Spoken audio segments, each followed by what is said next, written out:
Prepare for reading. Have your reading books at the corner of your desk. You'll notice that today we are going to be reading from our brand new books. The title of our book is going to be My New Name.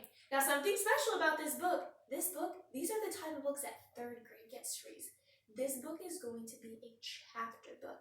Now, this chapter book, we've read some chapter books before. If you go to the library and you check them out, it's about one story, but it's split up and there's lots of detail in each chapter. So we get to have the full story all the way through the entire book. Take your books, open them up to the very first page. It should be page 4. There at the top, there's a sentence, and it's a little detail about what the book is going to be. Yes, this page right here. So on this page, it should be page 4. Ivy, you can't see that there. Read this, stand here and read this top sentence for me, Luke. Shiny marbles, playful kittens, and faithful friends are just the beginning of what you will discover in My New Name. Ooh, thank you. May I have a seat? So we're going to get to learn about marbles. There's going to be stuff about kittens. There's going to be friends. And there's going to be a discovery. There's going to be some mysteries that they're going to be finding out through our brand new book. I'm excited about this. Look at this next page over where the content page is. It says chapter here, and you see all of those numbers. Those are the chapter numbers. So we're going to get to read 13 chapters of our book. Look at those chapters there. Look at the content. I want you to pick out a chapter that looks interesting to you. Which one are you excited about reading? Matthew. The outing. Make sure you say when you answer. The outing? Oh, the outing. And which chapter is that so we can all see it? Chapter... It is chapter 11. Ooh, the outing. That one's a ways away. What's one that you think is interesting, Sophia? The secret hiding place. Ooh, we're going to see where they hide. What if they hide something there, or where they're hiding and they're not supposed to be hiding? This is going to be interesting. Rest your books. Place them on your desk. Look at my chalkboard. I have some words on my board. Read this first word for me, Luke. Merit. So, both of those words. Merit House. Merit House, that's correct. Merit House, it's the building, and we're going to learn about the orphans that get to come there, and they take care of them. They don't have mommies and daddies who can take care of them. So there's a group of people. Their name is the Merritts. They're a family, and they adopt these children, and they take care of them. That's the Merit House. Read the next word for me, Adriana. Puzzled.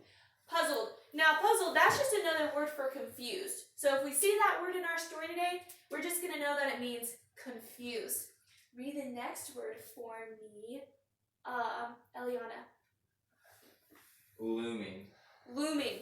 That just means that someone is around and they're staying beside you. They're not going anywhere. So we'll have to see if there's somebody in our story doing that. And read the last word for me, Carson. Plump. Plump. That just means that she was very excited and she was just very happy and bright and a nice lady. So open your books, open to page 1. Actually, it's not even quite page 1 yet. We get to do one more thing before we get to start reading our story. Look at that first page. It says, meet the characters.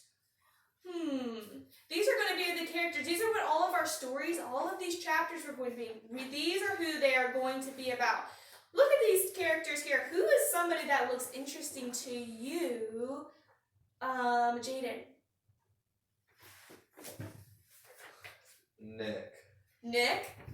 Nick is going to be interesting. Who's another one that looks interesting to you? Luke. Miss Lucy. Miss Lucy, now I'm glad that you said this her name, because Miss Lucy, we just learned this in phonics a couple days ago in language. Miss is M-I-S-S. That means she's not married. But if you go down to the third row of characters, look at the very last one. What is her name? Yes, Matthew. Mrs. Merritt. Mrs. Merritt. And we know that it's Mrs. because because it's MRS period. And what does Mrs. mean? Matthew.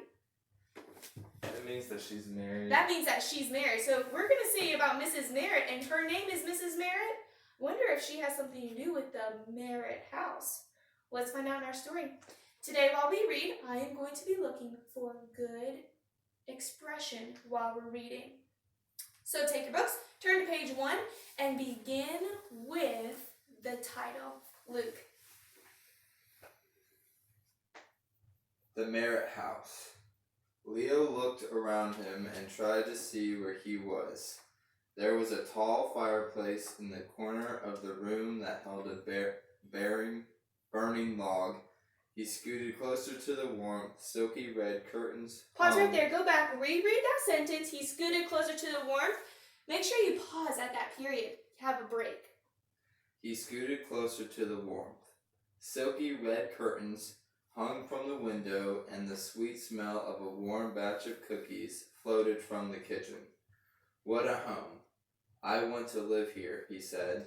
Thank you for reading, Luke. I want you to go back, read that last sentence that you just read, and I want you to have good expression. What is that punctuation after what a home?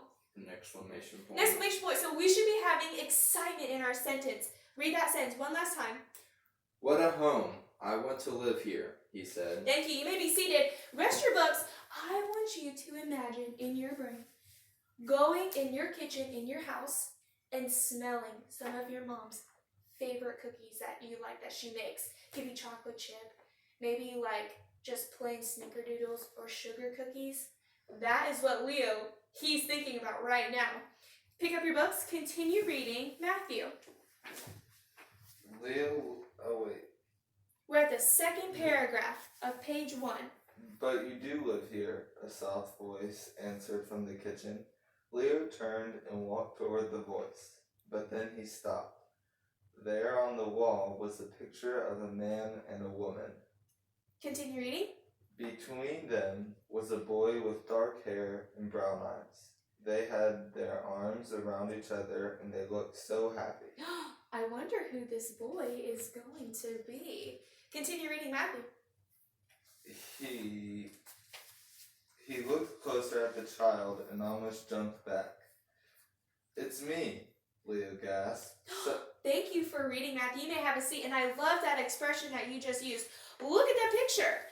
You see that bubble? He's kind of asleep. He has his eyes closed. He's thinking, and that bubble around what he is thinking of, that's him imagining. And when artists do that, they do that to show that it's them thinking and imagining and dreaming about something that could be happening. So we can see Leo, and you can see the fireplace. You can also see the picture of the mom and the dad by there too. In the story in the last page that we just read, why was Leo, he scooted? Why do you think Leo was cold when we just read? He was imagining something. It was on page 1, and he was imagining, was he cold? Because he was imagining this. Go back and look at page 1. Was Leo cold? Look at there. It's like the third sentence. Was he cold?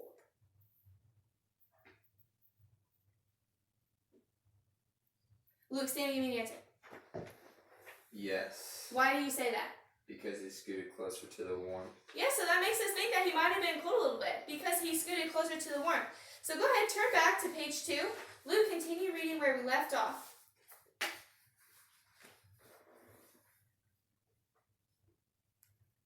We're right here at, it's the second paragraph there on page 2. It's me, Leo gasped. Suddenly the room was gone. Leo slowly rubbed his eyes as he woke up.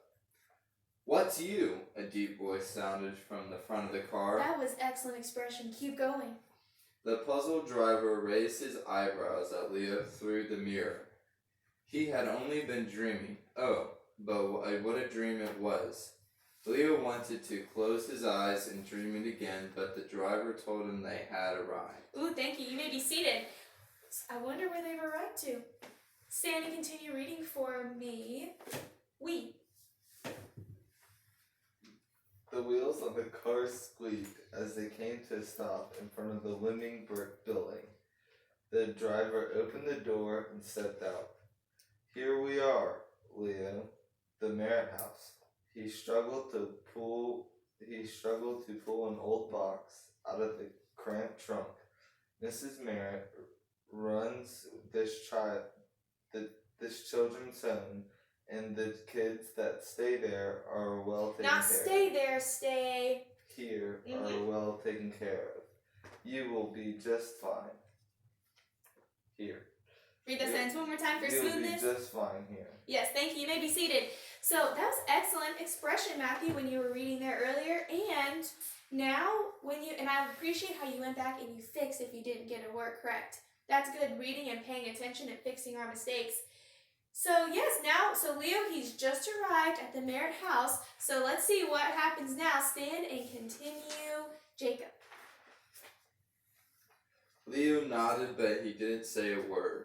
He looked around the well-kept lot. It didn't look so bad. The grass was trimmed neatly, the trees held bright flowers, and there was not even a crack or chip in the sidewalk. Thank you. You may be seated. Rest your books.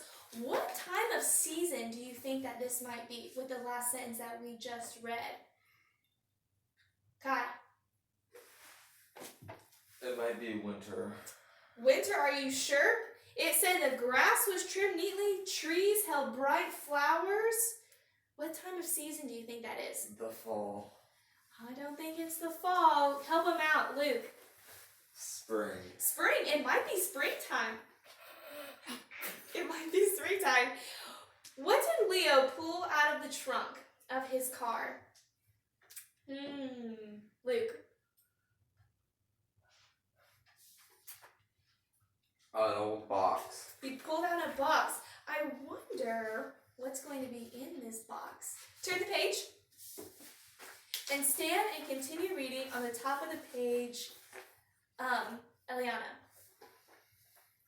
As Leo stood there, wondering, the driver put his hand on Leo's bag to guide him toward the polished red door. A kind man pressed the doorbell and waited.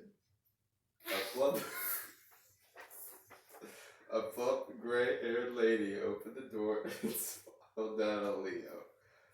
Leo felt his arm relax.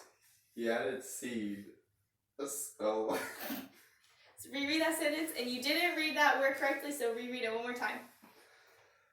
Leo felt his arms relax.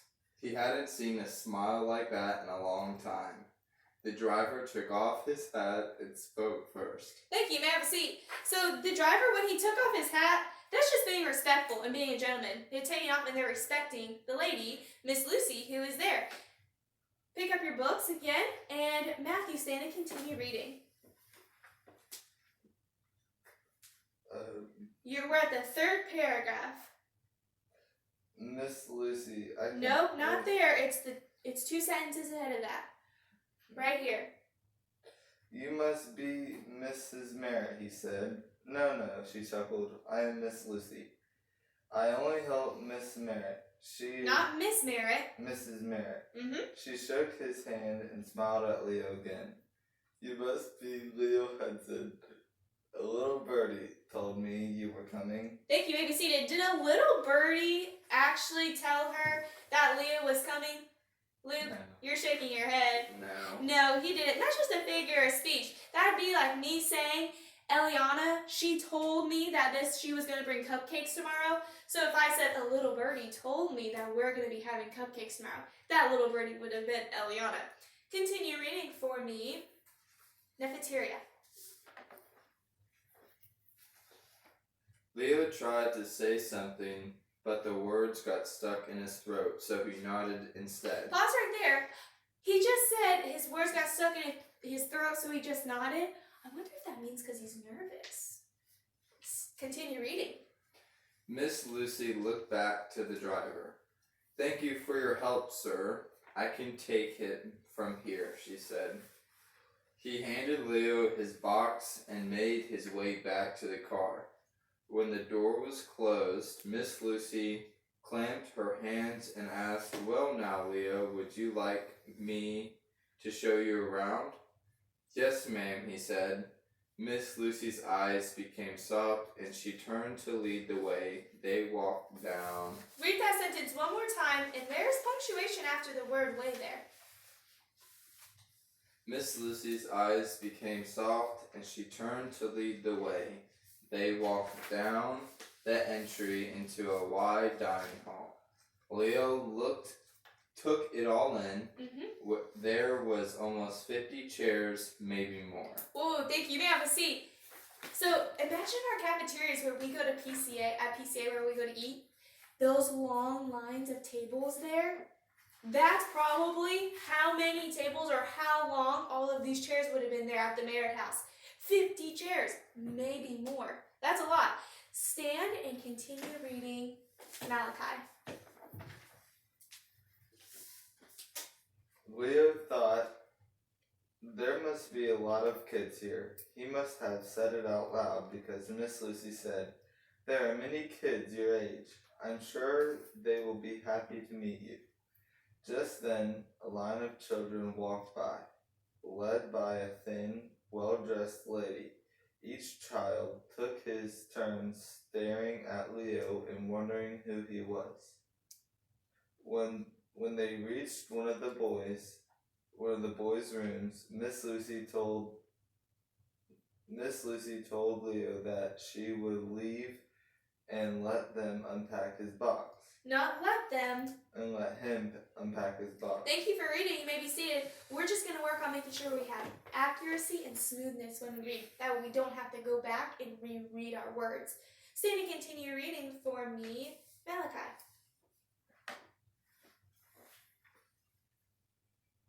Hey, someone whispered. We're not there. We have that paragraph right above that. He looked down. When they reached one of the boys' right here, rooms, when he looked down. He looked down the short row of beds and found one that was empty. He set his box on it and pulled out a pillow and a green blanket. Just then, he heard a small noise. Hey, someone whispered. Leo looked at all the beds, but he didn't see anyone. What did he do? Leo looked around. Leo looked around at all the beds, but he didn't see anyone. Down here, someone said. Ooh, I wonder who it is. Thank you. You may have a seat. So what was in Leo's box? Matthew. Clothes. Not clothes. Make sure you're paying attention and following along. What was in Leo's box? Luke, help him out.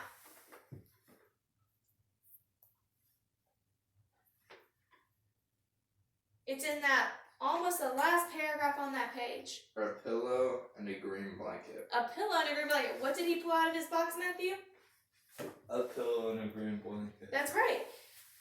Let's see who's hiding underneath Leo's bed.